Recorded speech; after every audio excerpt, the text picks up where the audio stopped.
totally I never heard of before. A Beit Chabad was established in Eretz Yisrael to cater to people who are deaf and dumb, cannot hear, cannot speak.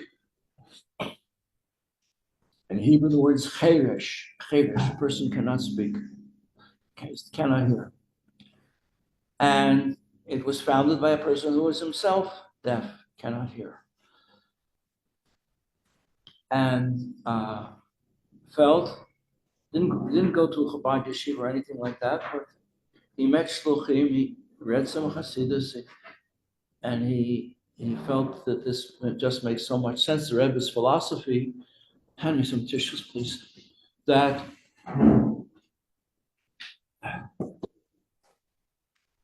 people with quote unquote disabilities are not inferior. The Rebbe's attitude is that they're exceptional. They're superior people, because Hashem is not a tyrant. And if a person is given a greater challenge, that means he has greater strength to deal with the challenge. And so, and the detail is there are 15,000 deaf people in Israel. 15,000, and nothing for them.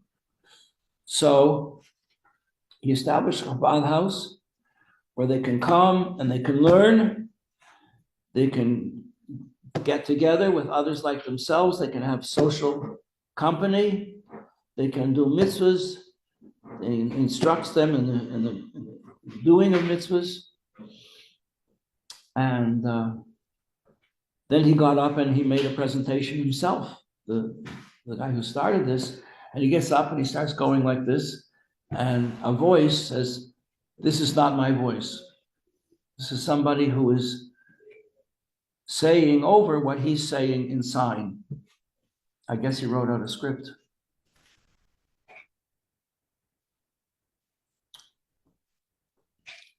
It was really everybody should have an opportunity to do all the mitzvahs that they're physically capable of doing.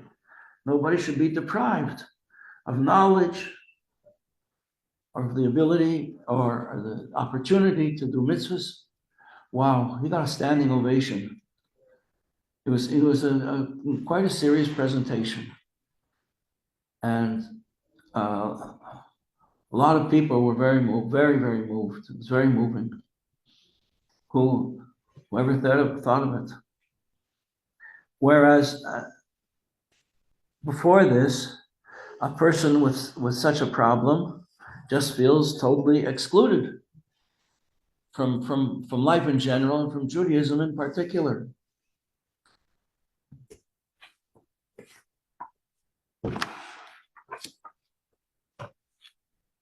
And then there was a very moving presentation also by a young man, very high achiever, handsome, clever, successful from his youth. He was always a star and became a big doctor, young, successful doctor with a whole practice, whole medical center. And he tells his story that he used to see driving to work every week on Saturday, he'd see somebody walking with his children every week, week after week, week after week. Why is he walking? Why isn't he driving? He didn't know anything. Decided to do some research, investigate, see where he's going. Went to a supermarket, followed him into a supermarket area, and said there was a sign that said Torah learning classes with a phone number. He calls the phone number, says, "Chabad, can I help you? Can we help you?" And so he says, "Do you have a minyan?" He says, "I didn't know what a minyan was. I don't know why you said it." I guess he just heard the word somewhere. And so he met the rabbi, and he felt very comfortable speaking to the rabbi, and they spoke more and more and more and more. And then he discovered Chabad.org and a whole universe of information. And then he put on tefillin for the first time in his life. And started doing it regularly. He got his own pair of tefillin. And then he had to do a certain procedure on one of his patients, who was an elderly man in his 70s. And he said to him, would you like to put on tefillin before we do the procedure? He said, yeah, okay. I hadn't put on tefillin in over 50, 60 years. Put on the tefillin, he started to cry. And then afterwards he said, the doctor said, I was so nervous doing this. And then afterwards I realized I didn't have to be nervous. And it was a wonderful, he started doing mivtzoim with all his patients, giving candles to women and tefillin with the men. And then it came home to roost when his younger brother got into very big trouble on all fronts. And then in the end, he was able to help his brother and bring him under the wings of the Shekhinah. And at the end of the presentation, the brother came up, we gave each other a big hug. It was very moving. Okay. So we've learned about Chachma, and we learned about Bina, and we learned about Das. The Das is the connection. And the secret is to meditate on the greatness of Hashem, which we can do because you can't make yourself to be a Chacham, to be a wise person, because wisdom is a flash, comes from above. It's higher than reason and logic. You can analyze. A person can can develop his analytical powers to compare things and measure things and deduce things from them. That's the quality of Bina. But then you have to remain connected with the idea, and that's Das. Okay, and then he says, Das gives rise to feelings. What are the feelings? The first feeling on page 73 is a feeling of love, which is a thirst in your heart to be connected to the thing that you love. Love is warmth, feeling of warmth in your heart. So he says that warmth comes from the element of fire. First chapter of Tanya, we learned that there are 4 basic elements. Fire, water, air, and earth. In chapter 1, we learned how these 4 elements behave in the animal soul, how the animal soul uses these 4 elements. The element of fire in the animal soul gives rise to anger,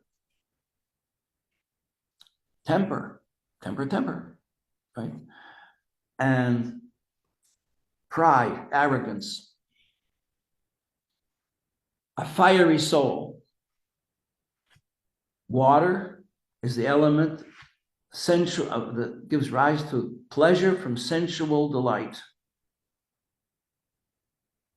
Sensual pleasure, the pursuit of pleasure.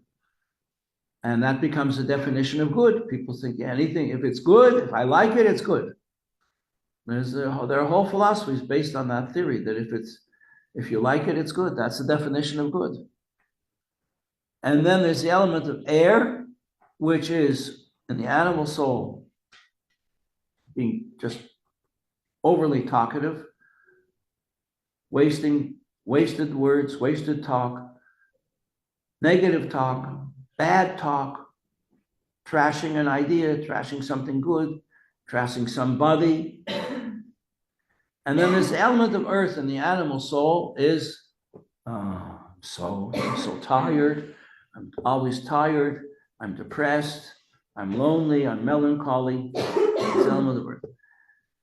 In the godly soul, the element of fire is warmth. Love is warm. The element of water is intellect. He's so cold. He's smart, but he's cold. The cold intellect is sourced in the brain. Wetness. Brain is wet. And then he brings in that this is something that was known by the medieval scientists and pre-medieval scientists from long before there were books written. See it on page 73, towards the bottom, the source of the element of water and moisture is in the brain. And this is connected with Chokhmah, which is the water of the divine soul. Okay, page 74.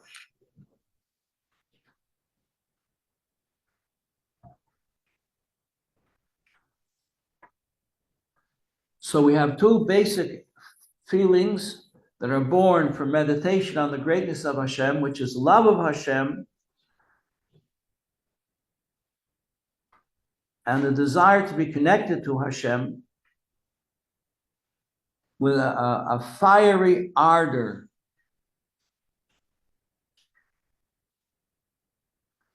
And now the other midas, what are the other midas? Bashar hamidas kulan hein anfei hayira v'ya'ava. Fear, and so fear is, we said last day, fear gives rise to the feeling of awe at the greatness and majesty and wonder of Hashem. Like a beautiful sunny day like today, there's ample opportunity to see this with your own eyes, to see the greatness of Hashem. Or like this last Friday, it was a sunny day and it was clouds, and you had beautiful, beautiful things going on in heaven with the sun peeping out from behind the clouds. Really a painter's delight. So we have yira, fear. Fear comes first. The awe comes first.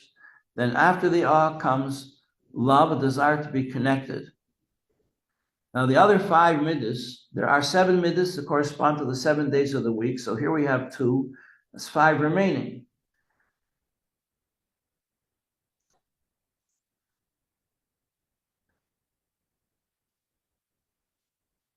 So the other 5 midas are, number 1, after love and fear is connection. That's the idea of Yesoid.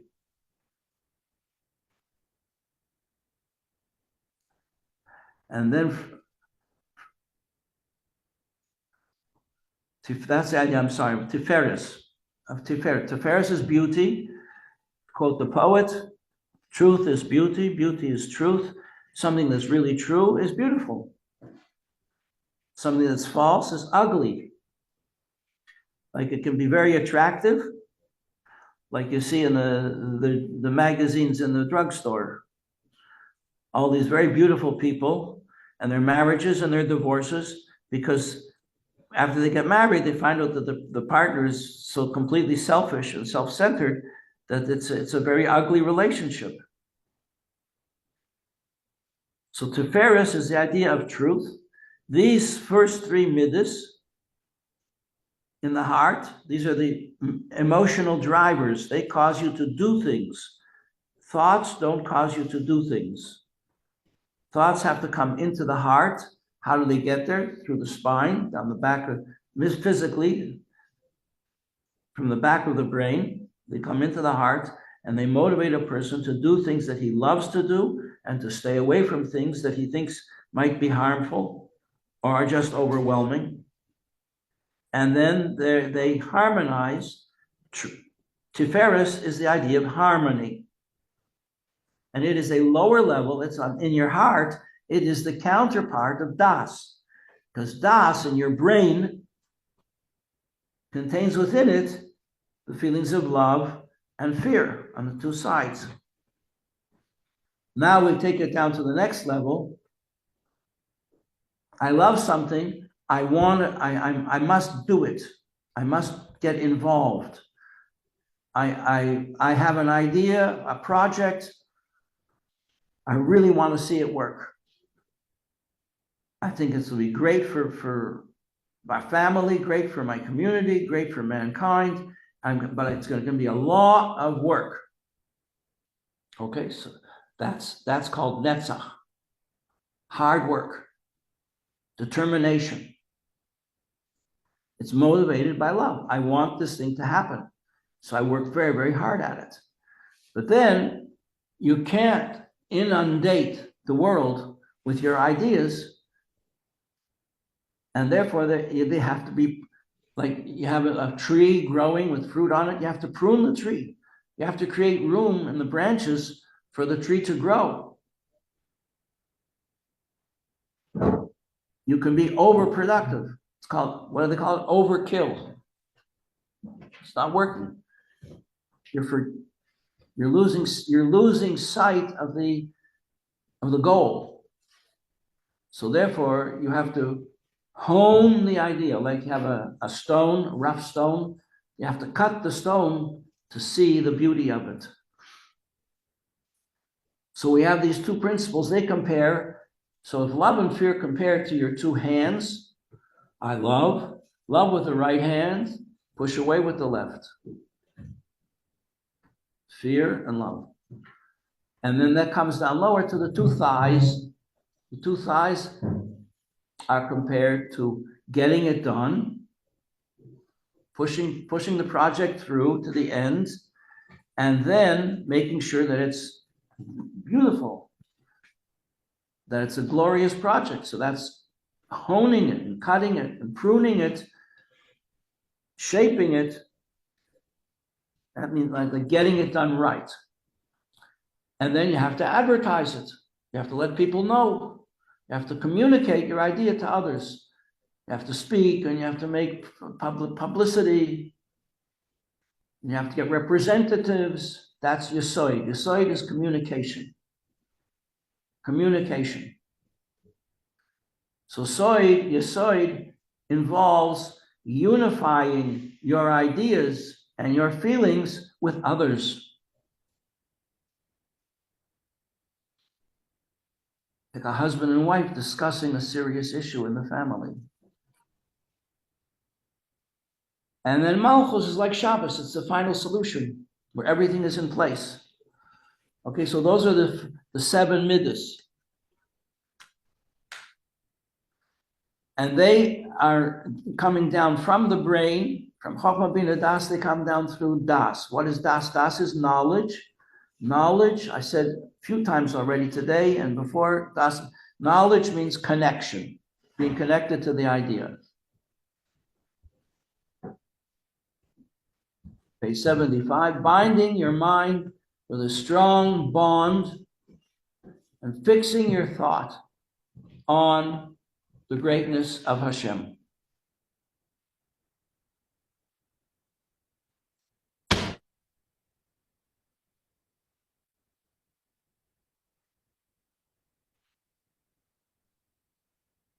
And if we don't have this connection, here's a very, very important sentence here towards the bottom of page 75, third from the bottom. If I don't have if Das is not operating, lo yoili benafshe, then he will not have the feelings of love and fear in a real sense, but they will just disappear because they're just fantasies. So it's a nice idea that he entertains, but then he gets on with his life and forgets about it. Because that's a sign that he didn't really know what he was talking about. He didn't really know what he was getting into and what the project would entail. And that's because Das contains within it both love and fear, chesed and gevura, and they in turn give rise to the rest of the midas. And with that, we conclude chapter 3. That's what now we got it. Again, I apologize, and Mirza Hashem will be able to start on time tomorrow. Thank you, Rabbi Pape.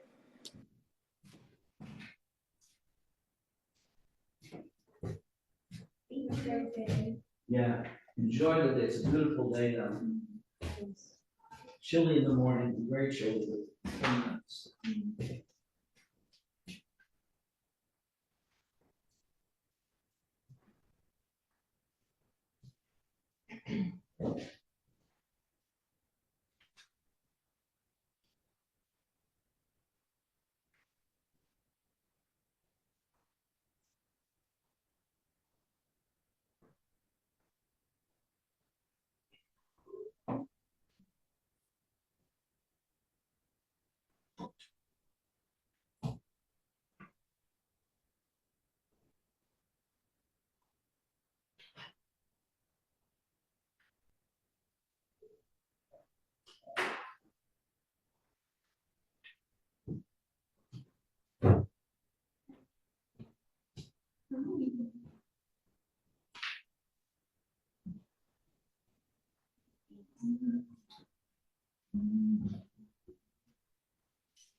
Yeah.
For normalism.